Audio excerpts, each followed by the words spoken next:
ये आकाशवाणी है। प्रस्तुत है कार्यक्रम सुर्खियों में। इसके अंतर्गत सुनिए इंटरनेट ऑफ थिंग्स और आर्टिफिशियल इंटेलिजेंस के माध्यम से कृषि क्षेत्र में उन्नति पर चर्चा। इसमें भाग ले रहे हैं कृषि विशेषज्ञ दीपक पारीक। कार्यक्रम का संचालन कर रहे हैं अम्बरीश सक्सेना। आज के इस कार्यक्रम में हम चर्चा करेंगे इंटरनेट ऑफ थिंग्स और आर्टिफिशियल इंटेलिजेंस के माध्यम से कृषि क्षेत्र में उन्नति।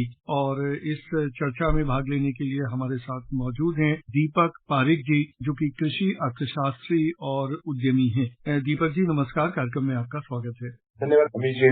दीपक जी, हम सभी जानते हैं कि आर्टिफिशियल इंटेलिजेंस जिस तरह से जीवन के हर क्षेत्र में आ चुका है और कुछ न कुछ उसकी वजह से जो हम कहते हैं विकास है, उन्नति है, वो हो रही है। और कृषि एक ऐसा क्षेत्र है जो भारत के लिए बहुत ही महत्वपूर्ण है और हमारी ज्यादा आबादी कृषि या उससे जुड़ी हुई चीजों में ही अपनी आजीविका अर्जित करती है। ऐसे में आप क्या हमारे श्रोताओं को बताना चाहेंगे कि आर्टिफिशियल इंटेलिजेंस और इंटरनेट के माध्यम से कृषि के क्षेत्र में किस तरह के सुधार लाए जा सकते हैं? तो अमरीश जी, आपने बहुत अच्छी बात कही कि भारत के काफी लोग कृषि के ऊपर निर्भर हैं अपनी जीविका कमाने के लिए। लेकिन आप और मैं भी, आप सोचिए, हम सुबह उठते हैं, हमारी पहली चाय से रात का आखिरी दूध तक हम हर आदमी जो इस दुनिया में है वो कृषि से डायरेक्टली कनेक्टेड है।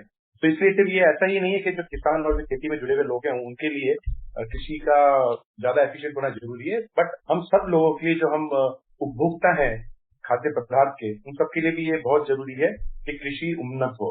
अब आर्टिफिशियल इंटेलिजेंस, जैसे आपने बताया कि काफी सेक्टर के अंदर इम्पैक्ट कर रहा है और एग्रीकल्चर में भी कर रहा है। तो एग्रीकल्चर में कुछ अच्छे जो इम्पोर्टेंट एरियाज हैं जहाँ पे इम्पैक्ट कर रहा है, वो पहला था प्रोडक्टिविटी के अंदर। सो आर्टिफिशियल इंटेलिजेंस यूज करके हम किसान को कब, कहाँ, कैसे खेती करनी है, उसके लिए एक मूलभूत जो उसको इंफॉर्मेशन चाहिए वो दी जा सकती है।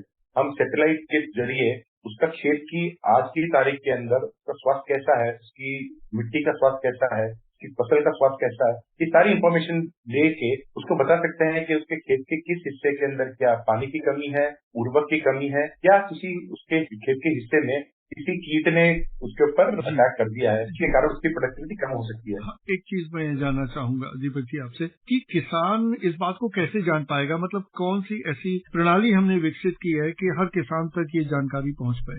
इसके लिए आपने देखिए, हमारे मोदी जी ने घर घर तक मोबाइल फोन पहुंचा दिया है, जिसको वो जैन बोलते हैं।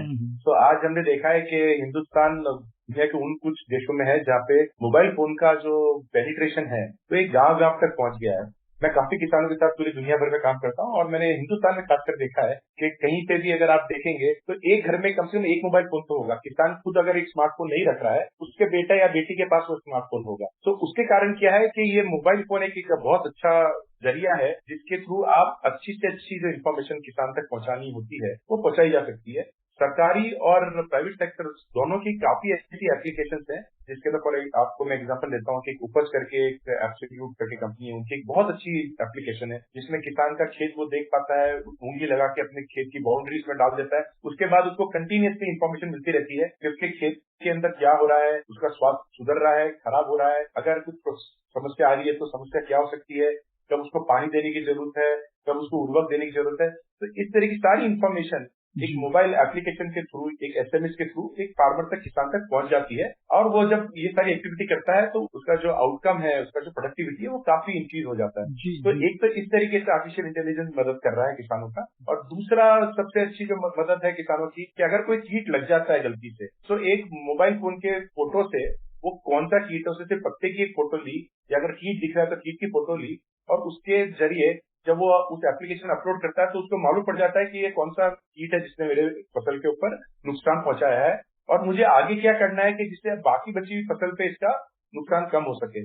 और तीसरी चीज है कि आज आर्टिफिशियल इंटेलिजेंस के थ्रू किसान को एक एडवाइस दी जा सकती है कि उसको अपना जो भी उसने उपज उगाया है उसको कब मार्केट में बेचना है, कब उसको सही प्राइस मिल सकती है। और हम हिस्टोरिकल जो डेटा होता है पिछले कई सालों में जो भाव रहे हैं, कब वो ऊपर रहे, कब नीचे रहे, उन पे किस फैक्टर ने इन्फ्लुएंस किया है, ये सारी इन्फॉर्मेशन के थ्रू हम ये प्रिडिक्ट कर सकते हैं कि फसल के कब भाव अच्छे होंगे, कब कमजोर रहेंगे, और किसान को कब अपना माल मंडी में या मार्केट प्लेस के जरिए बेचना चाहिए। दीपक जी, इससे जुड़ी हुई एक चीज और, जैसा आपने कहा ना कि कीटनाशक के कीट के बारे में बताया, कि कीट लगा तो फिर उसकी पहचान हो सकती है और उसको कैसे नष्ट किया जा सकता है, ये सलाह किसानों को दी जा सकती है। लेकिन क्या प्रिवेंटिव तौर पे हम पहले से बता सकते हैं कि अगर ये खास फसल है, इसमें इस तरह के कीट लगने की संभावना है, तो किसान पहले से सचेत रहे। इसी तरह से जो भी फसल किसान उगा रहा है उसमें किस तरह के जो खाद की जरूरत है, उर्वरक की जरूरत है, वो क्या हम आर्टिफिशियल इंटेलिजेंस के माध्यम से बता सकते हैं किसानों को? जी बिल्कुल। तो पहले हम बात करते हैं, आपने जो बोला कीट की। जी।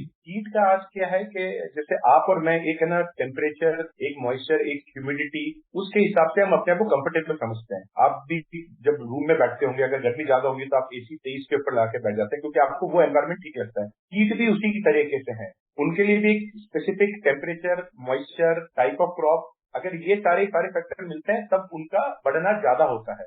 तो हम प्रिडिक्टिव एनालिटिक्स जो एक टूल है आर्टिफिशियल इंटेलिजेंस का, उसके जरिए हम ये प्रिडिक्ट कर सकते हैं कि किसी कीट लगने के चांसेस कितनी है, प्रोबेबिलिटी कितनी है। क्या 30% चांसेस है कि अभी के माहौल के अंदर ये कीट लग सकता है, 40% है, 50% है। उसके हिसाब से एक किसान या एग्रोनॉमिस्ट ये डिसाइड कर सकता है कि उसको प्रिवेंटिव स्प्रेइंग करना है कि नहीं करना। तो अगर चांसेस है कि 70% चांसेस है कि पिंक बॉल वॉर्म लगने वाला है आपके कॉटन की फसल के अंदर, तो प्रिवेंटिव स्प्रेइंग करके ये इंश्योर कर सकता है कि वो इम्पैक्ट नहीं आए। या फॉर एग्जाम्पल अगर जो स्टेम बोरर तरह का एक जो कीट होता है वो लगा है कि नहीं लगा है, या लग सकता है कि नहीं लग सकता है, ये हम पहले से इसका अंदाजा लगा सकते हैं। उसके हिसाब से किसान को बता सकते हैं कि आपके यहाँ पे इस कीट के लगने के चांसेस कुछ ज्यादा है, तो आप एक प्रिवेंटिव स्प्रे ऑफ पेस्टिसाइड या बायोलॉजिकल कीजिए।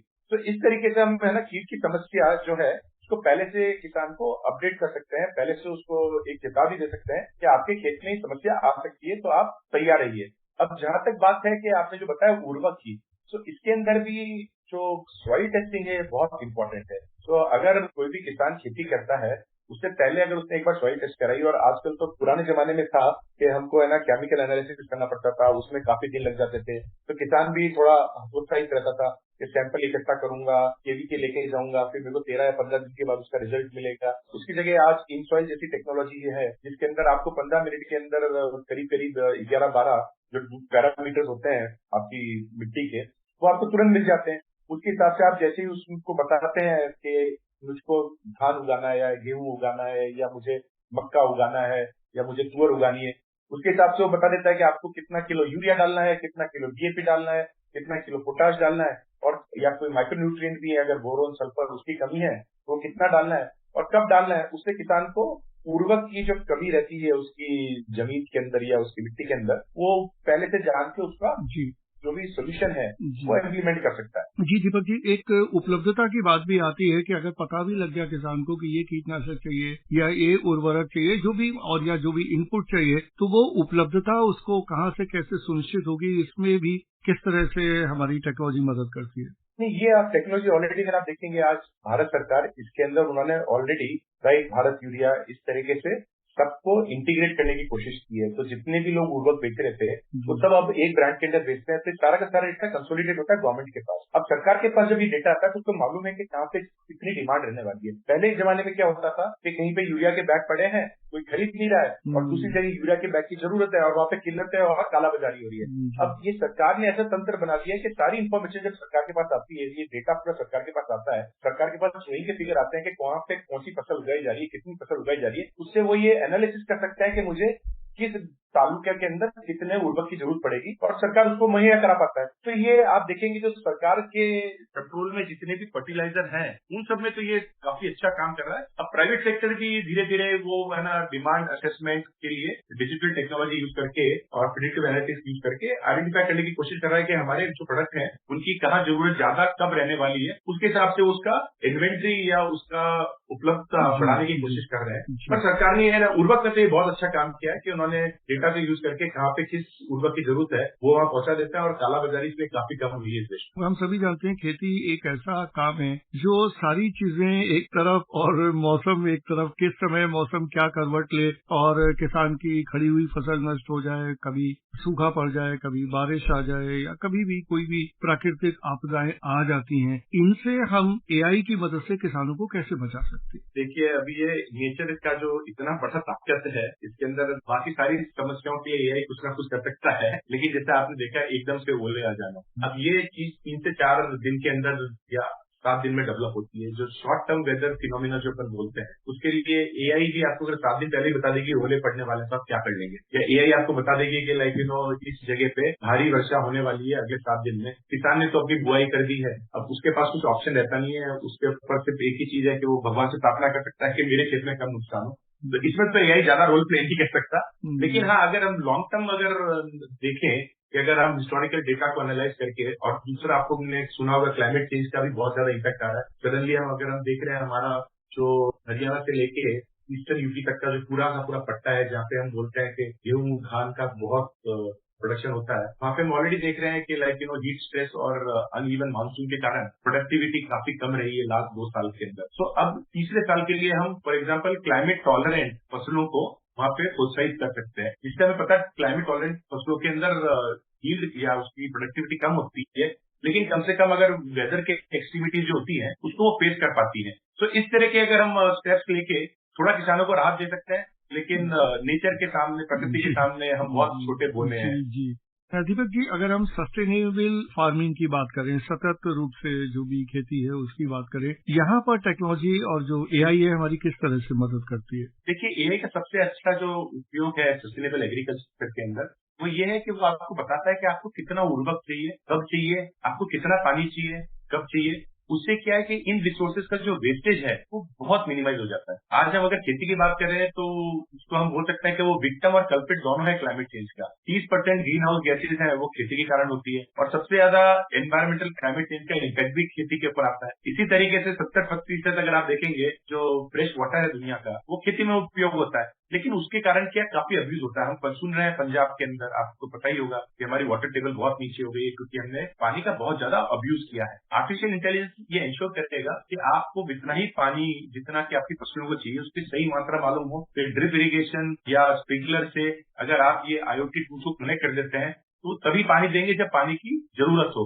इन सब टेक्नोलॉजी को यूज करके हम उर्वरक और पानी जो भी रिसोर्सेज हैं उनका हम उपयोग मिनिमाइज कर सकते हैं, जिससे हमारे पूरे के पूरे अर्थ को एक सस्टेनेबल एग्रीकल्चर का गिफ्ट दिया जा सके। इस क्षेत्र में सागू बागू जो पायलट प्रोजेक्ट था तेलंगाना में, उसकी काफी चर्चा होती है। तो ये प्रोजेक्ट क्या था और इसकी क्या उपलब्धियां हुई? जी बिल्कुल, ये वर्ल्ड इकोनॉमिक फोरम ने एआई फॉर एआई करके एक प्रोग्राम हिंदुस्तान के अंदर लेके आए थे, जो विश्व भर में चला रहे थे, और हिंदुस्तान के अंदर भी उन्होंने उसका शुरुआत की थी। एआई फॉर एआई का मतलब था artificial intelligence for agriculture innovation, कि हम आर्टिफिशियल इंटेलिजेंस को उन्नत खेती के अंदर किस तरह से उपयोग कर सकते हैं। और मैं बता दूं कि पूरे के पूरे एशिया के अंदर एग्रीकल्चर टेक्नोलॉजी के अंदर वर्ल्ड इकोनॉमिक फोरम ने जो टेक्नोलॉजी पायनियर का अवार्ड दिया था वो मैं था 2018। मैंने बड़ा करीब ही काम किया है वर्ल्ड इकोनॉमिक फोरम से, और इस प्रोजेक्ट के अंदर भी जब एआई फॉर एआई के जो शुरुआती चरण के अंदर जो डिस्कशन होते हैं उसमें भी मैं इन्वॉल्व था। अब ये सागू बागू जो स्कीम है उसके अंदर ये है कि अलग अलग तरह की डिजिटल टेक्नोलॉजी जो अलग अलग प्लेयर्स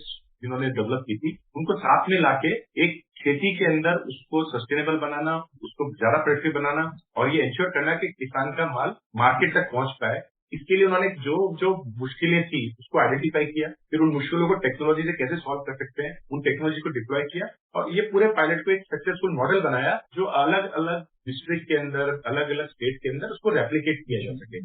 तो ये पूरा अंडरस्टैंडिंग ये था कि क्या हम ये जो बड़ी बड़ी समस्या है उनको छोटी छोटी समस्याओं के रूप में डिफाइन करके उनका टेक्नोलॉजी से, जो भी खासकर आर्टिफिशियल इंटेलिजेंस और डेटा साइंस और आईओटी के थ्रू हम उसको सॉल्व कर सकें और फिर उसको स्केल करें। जी दीपक जी, चलते हैं कार्यक्रम की समाप्ति की ओर।